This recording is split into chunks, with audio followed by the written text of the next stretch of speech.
Namibia is a very natural country. We have about 2 million people living in the country, but actually a broader space. And therefore, the experience that the travelers are gaining is that it's probably one of the last wonders in the world that is in its natural state and it's intact. And we don't have a lot of people that are interacting with people as you are traveling. So you get to get the sense that you are the only person ever left in the world by yourself. And that gives you the sense of really being lonely, but not lonely in a sense of a word, because it allows you the time and effort to basically reintrospect yourself as a human being, to get in touch with the humanity, and also to soul search yourself, and that to find your inner peace. And that's the experience we are selling if you are traveling to Namibia. So from that perspective, as much as we are in Southern Africa, we do have wildlife, scenery and all that, but the issue of space allows the tranquility and peace for people to be able to find through introspection the inner peace, to rediscover themselves as human beings, especially people coming especially from the international traveling like Europe, where people are very much crowded, especially we offer that uniqueness. We are fortunate to be hosting the World Adventure Travel Summit this year in late October. In fact, we are trying to recoin the whole issue around the way people are defining adventure, because it is seen more often as an activity that is more adrenal driven, and it's for people who have the macho-ness in them participating in this type of. But we're saying in our case in Namibia, as much as we have the vastness and openness of land, we are offering soft adventure.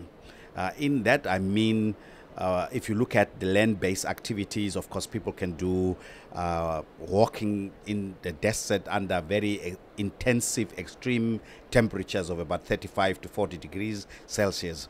Yeah, but just soft walking, but just to challenge yourself. If you look at, then there's an aspect of culture. We see culture as also as an adventure that people can then interact and try to understand, because we do have very much, as I said, authentic and pristine cultures in their own setting. They haven't been commercialized in a sense of a lack of a better word, but to allow people to really rediscover how the world as it was when it was created. I think we are trying to give people that sense of that experience, based also on air-based activities, of course, hot air ballooning, that you could really go across the desert and see how a desert meets the Atlantic Ocean that is very rough, to a silent, more docile desert. You could look at that interaction of the environment to clearly to try and understand why, as humanity, we should actually continue to preserve and look after our environment instead of destroying. So that's the element that we are looking at, and to make people understand the importance and emphasize that we need to look after our environment, because it allows that interaction. Well, we are now only in the starting phases. We were able to get an assistance from the Commonwealth Secretariat, so we had the program has been developed, and currently we have trained about 60 trainers. And we are now, as of April, going to roll out to now actually target the actual segments, such as the customs and immigration officials, people working on petrol or fuel stations, as it's called over here, for them to really provide sort of a after-service support to clients in the event that they need information or as to where to dine out or what to do in their free time. So really, this is still in the starting stages as yet. We haven't really gotten hands on it to roll it out in full.